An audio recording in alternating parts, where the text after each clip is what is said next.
Praise lord.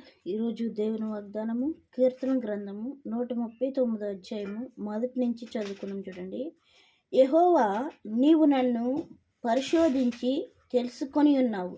నేను కూర్చుండుట నేను లేచుట నీకు తెలియను.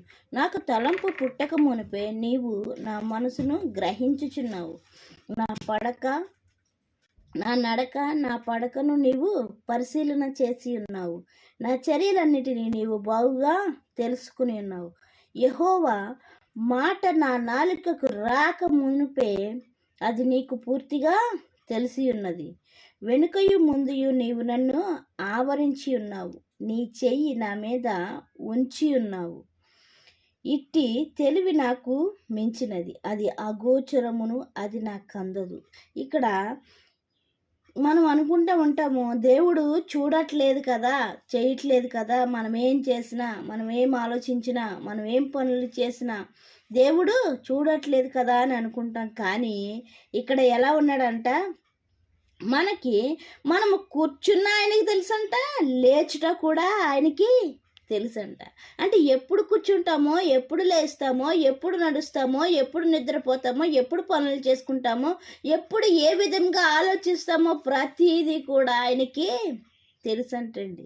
ఎందుకంటే ఆయన సమస్తమును ఎరిగిన దేవుడు.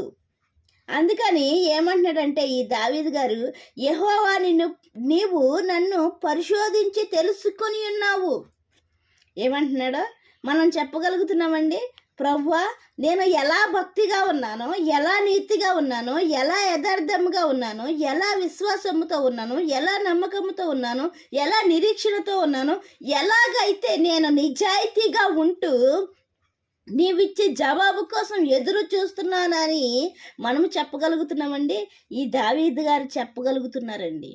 ఎందుకంటే మనము చెప్పలేమండి. ఎందుకంటే పొద్దుట లేచిన కానించి సాయంత్రం వరకు కూడా దేవునికి ఇష్టము కాని పనులే చేస్తాము, కాని మాటలే మాట్లాడతాం, కాని తలంపులే తలస్తూ ఉండేవారిగా ఉంటాం. కానీ ప్రతిదీ కూడా ఆయనకి తెలుసండి. వాక్యంతో హెచ్చరిస్తున్నాడు ఆయన.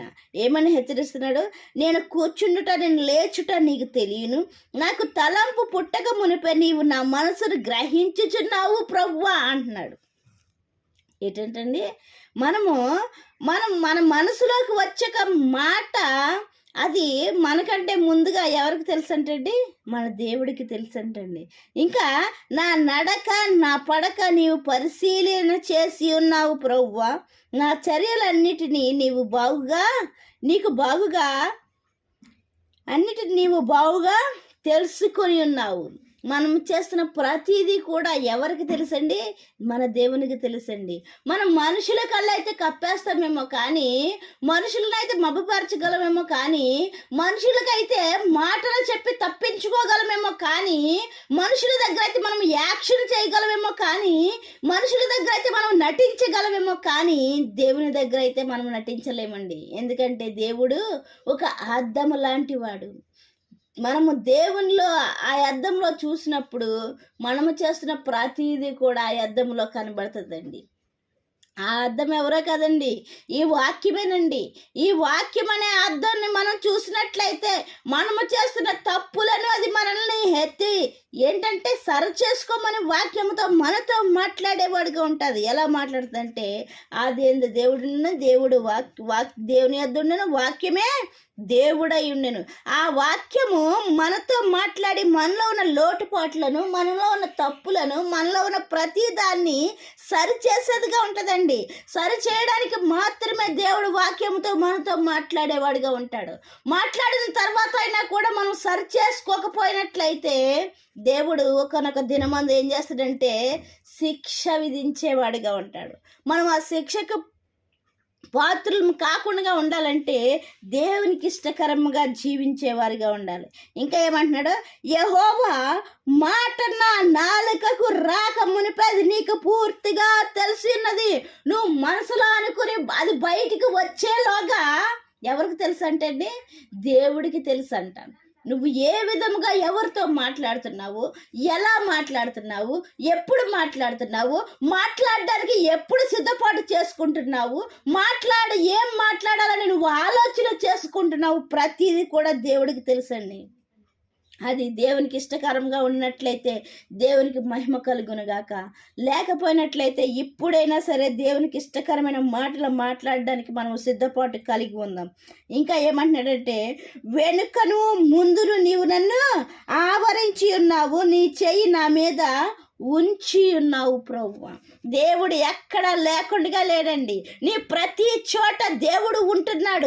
నువ్వు చేస్తున్న ప్రతి పని దేవుడు చూస్తున్నాడు. నువ్వు ఆలోచించే ప్రతి ఆలోచన దేవునికి తెలుసు. నీ మాట మనసులో అనుకునేది బయటికి వచ్చేలాగా దేవుడు ఎరిగిన దేవుడు.